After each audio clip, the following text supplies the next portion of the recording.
Buen día con todos, un día más en Justicia y Sociedad, donde tocaremos temas de mayor interés jurídicos. El día de hoy nos encontramos con el doctor Óscar Pimentel Aranda, abogado por la Universidad Inca Garcilaso de la Vega, maestro y doctor en Derecho por la Universidad Nacional Federico Villarreal. Nos tocará el tema sobre remates judiciales. Bienvenido, doctor. ¿Cómo estás, Jennifer? Muy complacido de estar con ustedes. Bueno, vamos a hacerle ciertas preguntas en la cual nos va a apoyar a resolverlas. Una de las preguntas era, ¿qué es exactamente el remate judicial? Bueno, el remate judicial es se puede decir, una subasta que realiza el Poder Judicial ante, en este caso, el portal del Remajo, para que diversas personas jurídicas o naturales puedan buscar ser postores, invertir en ellas y podérselas adjudicar. Y dígame, ¿estos solamente son remates en propiedades o también en vehículos? Existen también de bienes muebles, pero lo que más se comenta y lo que sí se utiliza en el remajo son los de bienes inmuebles. En estos procesos normalmente son abogados quienes tienen que llevar todo este proceso o también podrían las personas naturales. No necesariamente, podrían ser las personas naturales también, pero lo que sí recomendamos definitivamente es que si no tienen una noción del tema jurídico, tal vez les podría ser esquivo el tema de su participación. ¿Y usted conoce en alguna oportunidad de que alguna vivienda o bien de que tenga un coste exorbitante se haya podido encontrar a menos precio que se podría decir, wow, qué precio? Claro, definitivamente, porque una cosa es el valor del mercado, que a veces estamos acostumbrados, un valor comercial, y otra es un valor de tasación. Muchas veces vamos a encontrar las propiedades que están en remate del valor de tasación a una hasta inclusive tercera parte, tal vez. Claro. Y sabemos de que cuando una persona natural asume en estas subastas un predio, asume todo el riesgo que viene judicial o problemáticas que trae atrás. Pues hay que entender algo. El juez lo que va a dar es una propiedad libre de gravamen. Eso sí, teniendo en cuenta que no sean anotaciones de demanda que hayan sido inscritas con anterioridad. Pero lo que sí la persona va a tener que ser consecuente es que va a tener que afrontar en calidad de tercero adjudicatario el proceso judicial hasta el lanzamiento de la persona que está ocupando el inmueble. Y se ha visto en estos procesos, ¿cuál es el plazo más corto donde se podría resolver y la persona natural podría ya ser propietario por completo de este bien? Bueno, todo depende, estamos hablando del remate en sí, ¿no? Porque hay también situaciones en donde se compra antes del remate, pero enfocándonos si tú has participado en el remate y eres adjudicatario, si tú puedes llegar a un arreglo con la persona que está ocupando el inmueble, podrías tranquilamente ya tener la posesión del inmueble en unos 3 meses. Si estamos hablando que ese poseedor no se quiere retirar, vas a tener que esperar que el juez lo lance formalmente, ¿no? Y podría durar en un año más o menos. ¿Y el plazo máximo cuánto sería? Los plazos máximos no te los podría decir como tales, pero podría ser hasta 3 años tal vez, si esto se ve de repente en un problema donde podría llegar hasta la Corte Suprema por algún tema de vicio procesal, cosas que pueden devenir en el proceso, ¿no? Y doctor, bajo su experiencia, ¿en alguna oportunidad ha visto un plazo excesivo que se ha podido dar en estos temas? Sí, se dan. Es que también hay colegas que también defienden a la parte de los vencidos y ellos muchas veces pues esto lo llevan hasta inclusive instancias constitucionales que se puede demorar muchísimo más y puede salir del radar de lo que ya teníamos previsto, ¿no? Claro, doctor. Y dígame, ¿usted recomienda a las personas naturales, a todo el público que nos está viendo, de poder participar en estas subastas? Sí, yo considero que es una muy buena oportunidad para poder invertir dinero. Definitivamente vas a ganar más que estar dejando el dinero en el banco, ¿no? Pero hay que formarnos, hay que estar bien asesorados para que pueda ser exitoso. Claro, y por supuesto, buscar un especialista en estos Claro, temas. por supuesto, así como mi persona y como otros más que hay ¿Y también en nos el puede mercado. contar algún caso, un ejemplo de la cual usted conoce para que las personas tengan un poquito de conocimiento? Bueno, claro, hemos tenido en el bagaje de nuestra trayectoria, hemos tenido un inmueble que fue un departamento que se encontró a muy bajo precio y felizmente antes de que se haga el lanzamiento, la persona logró salir, ¿no? Y entonces al lograr salir, los tiempos fueron mucho más precipitados, logramos arreglar bien el departamento, pensábamos en algún momento venderlo, pero como está en una zona de mayor expansión, va a pasar el metro por ahí, hemos decidido quedárnoslo, lo estamos arrendando, ya está generando una renta, y con ello vamos también a buscar que su precio y su valor llegue a más, ¿no? Entonces, por eso también es importante de ver, ¿lo compras a largo plazo o a corto plazo para venderlo y inmediatamente darle vuelta al dinero? Eso también es una forma de, en ese momento, ver qué conviene más. Hay que estudiar el mercado, hay que ver qué pros y contras hay, ¿no?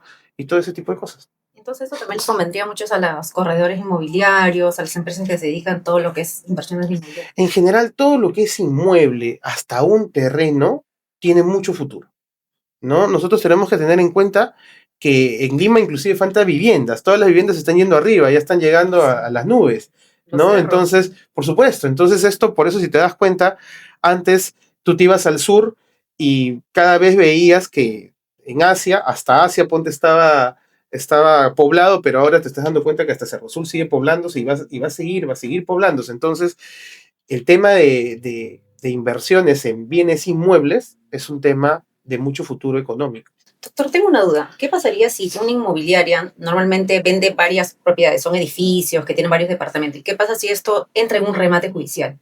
¿Hay ¿Ya? forma de que se pueda comprar todo o por viviendas? Es que dependiendo, porque para que entre en un remate judicial tiene que existir una acción judicial de Claro. obligación de dar suma de dinero, de una resolución contractual, lo que fuera. O sea, si está dentro de un tema que va a litigio judicial, definitivamente, sí. Pero, como son viviendas independizadas muchas veces, se hace la convocatoria independiente, ¿no? O sea, te tendría que estudiar en cada caso particular. Claro, porque cada caso depende de Así la es. situación y todo eso.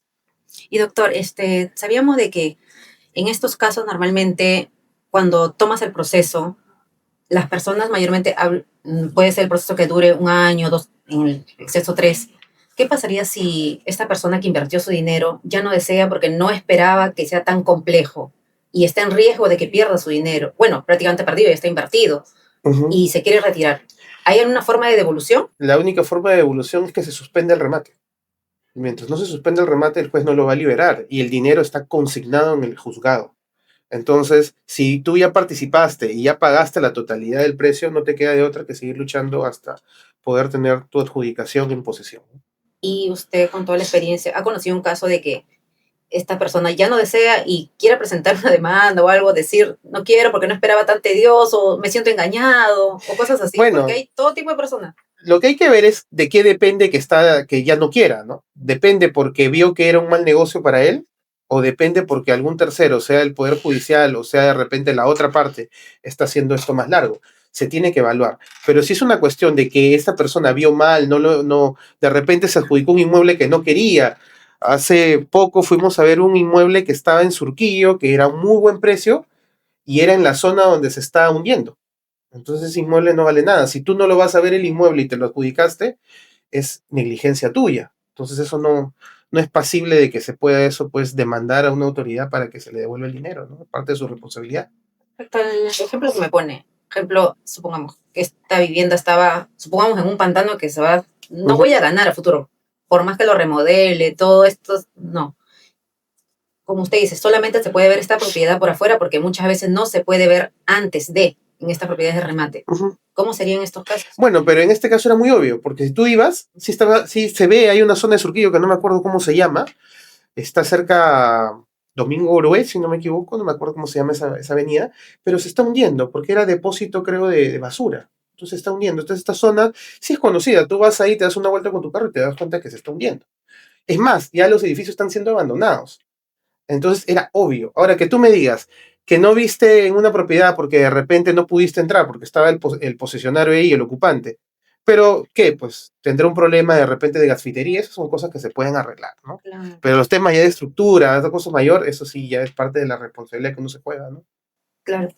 Y quería saber si cuando esto de los remates se puede hacer una visita antes, sea interna, o normalmente externa sí se podría, pues, ¿no? Prácticamente imposible porque normalmente estos inmuebles que están en remate, el ocupante no quiere ser rematado. Contrario sería que si tú quieres comprarlo antes de remate y conversas con la persona y le vas a ofrecer un dinero, algo, ahí sí de repente te va a dejar ver el inmueble. Pero si tú estás yéndote por el remate, por irte a la litis, no, definitivamente no te va a dejar entrar a ver su inmueble, ¿no? Y todas estas propiedades de remate, quería saber si todos tienen un posicionario o hay algunos bienes que no tienen posicionario y están únicamente que se tienen que poner en remates o porque, no sé, X, el dueño falleció o quedaron de... Mira, si hablamos en Lima, normalmente, como son departamentos, casas, sí están ocupadas por alguien. Pero si hablamos de terreno, el terreno de repente sí lo vas a encontrar libre, un estacionamiento lo vas a encontrar libre, ¿no? Pero viviendas, las viviendas es muy raro que estén libres, ¿no? Pero si la encuentras libre, perfecto. Con tu resolución de adjudicación y con la intimación que le hacen para el lanzamiento, ya podrías tranquilamente tener la posesión del inmueble. Y también hay alguna duda. Para entrar a estos remates, ¿se firma un contrato, algo para saber que estás entrando a este remate y bajo los términos y condiciones que hay? Mira, para entrar a este tipo de remates, tú tienes que tener un código de usuario del remajo. Eso te lo entrega el Poder Judicial, el área de servicios judiciales, y tú con este usuario, tú puedes acceder a toda la plataforma, a toda la ventana que hay de ofertas de inmuebles. Entonces, con eso te generan un código. Cuando tú quieres participar de uno de los remates, como tú ya tienes tu código, con ese código es como tu carta de presentación para entrar al remate. Doctor, díganos, cuáles son los requisitos para poder ingresar a estos remates? Ser ciudadano peruano, tu DNI, o si es una empresa con tu vigencia de poder y nada más, y te lo entregan inmediatamente a cualquier persona. Es una manera sencilla, entonces. Sencillísima. Solo sería cuestión de conocimiento, tener una asesoría de un especialista como usted. Es más, hasta en YouTube está el tema de cómo poder acceder a tu clave de remajo, ¿no? El tema de que necesitas tener un especialista ya es cuando tú vas a ser postor. Inclusive hay ciertas preparaciones para poder hacer la puja, hay ciertas cosas que tenemos que saber y otro que cómo ya después realizar los pagos, también la consignación al juzgado y cómo entrar al proceso en sí, porque ya cuando tú te adjudicas y tienes tu resolución de que te da el remajo de adjudicatario, entonces tú tienes que presentarte al proceso con un apersonamiento. Y eso ya tendría que estar firmado por un abogado. Doctor, ¿y en estas subastas cuántas etapas tiene? Pues bueno, primero es la convocatoria, ¿no? Hay unas fechas para la convocatoria. De ahí viene ya la etapa en donde en esa convocatoria tú te pagas tu oblaje y el derecho a participar en el remate. Después viene el tema de validación, ¿no? Validan los pagos que has hecho. De ahí viene ya la fecha de la puja. Y de ahí la resolución, quién ganó el remate. Y después de eso, el tema de que puedan pagar la totalidad con el precio adquirido, ¿no? En estas fases, ¿dónde se presentan mayormente la cantidad de que se presenten para esta subasta? ¿En la primera, en la segunda o en la tercera? Bueno, las personas que tienen más experiencia suelen irse a la tercera, Ahí ¿no? es donde Porque son 3 convocatorias, ¿no? claro. Entonces, suelen irse a la tercera. Las personas que son nuevas, normalmente en la primera. Pero ¿cuál es el problema de la primera? Que está el valor un poco más cercano a la tasación. Entonces, lo que buscas tú es que el precio esté más reducido. Pero también, ¿cuál es el problema de que te presenten la tercera? Que a veces se presenta tanta pluralidad, que hay tanta puja, que llega a veces hasta sobrepasar el valor de tasación. Y ya no sería un negocio, ¿no? A menos que lo quieras para vivienda tuya, ¿no? Claro. Y entonces, doctor, quería también saber cuáles son los riesgos de comprar una propiedad mediante un remate judicial. No, mire, más que todo el tema es los plazos. Entrar a un tema judicial siempre es el problema de los plazos, pero el riesgo es casi nulo porque el juez te da una propiedad que está saneada, te da libre de gravamen y te la da con la posesión. Termina todo el remate cuando ya te lo dan con la posesión. Entonces es casi seguro. A ver. Supongamos, entras a este remate, pasas todos los procesos que tengas que pasar. ¿Tiene que terminar primero todo el proceso judicial para que seas posicionario del bien? A ver, cuando ya entra una propiedad de remate, ya terminó el proceso judicial. Estamos en una etapa de ejecución. Pero la etapa de ejecución también muchas veces se ve amarrada por ciertas acciones que puede hacer la contraparte. Pero se supone que ya no hay lugar a dudas de la litis que hubo al inicio, porque se está ejecutando ya. Entonces, lo que tú ya tienes prácticamente es un auto que ya te da ejecución y tienes un inmueble que se supone que con ese inmueble vas a pagar una obligación. Así que en ese sentido tú ya tienes prácticamente la parte final para que te lleves el inmueble. No tendrías tú por qué tener mayor preocupación. Pero en nuestro país se ve a veces que sí, las cosas, hubo por ahí un vicio de algo y pueden presentarte una nulidad y se te puede caer el proceso. Ese es el riesgo, ¿no? Pero como te digo, son mínimos. No es casi siempre, no es lo que más suele haber. Y respecto a estos posicionarios que están en estas propiedades, saliéndonos un poquito del tema, de cómo retirarlos a la fuerza, o cómo lo recomienda usted. Yo recomiendo que lo mejor es hacer una negociación, porque una persona inteligente sabe que al final está vencida y que se va a retirar sí o sí. Es mejor irse con algo de dinero que te paguen para tu movilidad y te puedas ir a otro inmueble, a que seas despojado con la intervención de un juez, con la intervención de policías y con personas que están botando tus cosas a la calle, ¿no? O sea, yo creo que hay que tener tino de poder llegar con estas personas a un entendimiento y de que se vayan por las buenas. Claro, hacerles entender esto, porque se ve muchas veces estos casos ya en los noticieros de cómo muchas personas son despojadas de los bienes de una manera muy denigrante, pero también, como usted dice, no son lo suficiente inteligentes o no sabemos qué exactamente pasa detrás, que no toman la decisión que usted nos recomienda, ¿no? Puede ser que a veces también realmente es injusto para ellos consideran que no debieron ser rematados, de repente que el juzgado no actúa bien, lo que fuera. Pero si ya hay una resolución que está ordenando el lanzamiento y ya está consentida para ello, no les queda otra que retirarse. Si un colega les dice, quédense, traigan balones de gas para reventar, para defendernos, amarren a los niños, eso es totalmente tentatorio, tarde o temprano igual los van a sacar. ¿No? O sea, no debemos llegar a eso, a esa cultura de esa manera, ¿no? Claro, y en estos casos que pone usted este ejemplo, ¿estas personas podrían llevar un proceso legal por haber hecho estas cosas? Dependiendo, ¿no? Si hay víctimas, claro que sí, ¿no? Definitivamente. Ok. Y respecto a si encontramos una vivienda que nos interesa en estos remates judiciales, ¿qué es lo primero que deberían ver los ciudadanos sobre esta propiedad? Es importantísimo. Lo primero es ir y constituirse el inmueble, aunque sea de afuerita. Pero hay también formas de poder indagar. Puedes indagar con los vecinos, de repente entras a un departamento al costado y más o menos te das cuenta cómo está distribuido, cuántos años tiene el inmueble. Después de eso también la copia literal es fundamental. Tienes que ver las cargas y gravámenes, títulos de dominio, cuánto es realmente lo que se está deudando, municipalidad, ¿no? Ver también cómo está ahí, hay una construcción, no hay construcción, está declarado, no está declarado, hay multas. O sea, indagación.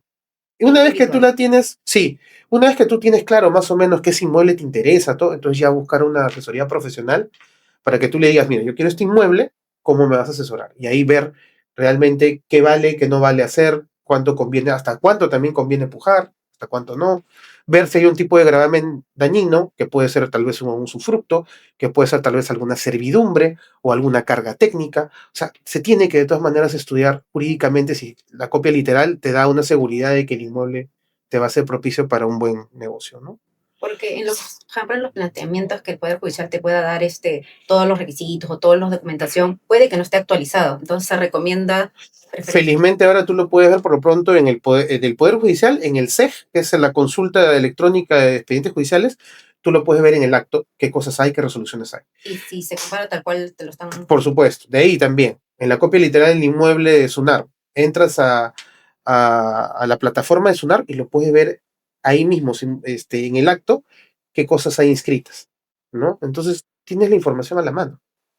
Y díganos, doctor, ¿cuál es el error mayormente que comete el ciudadano cuando ingresa a estos remates judiciales?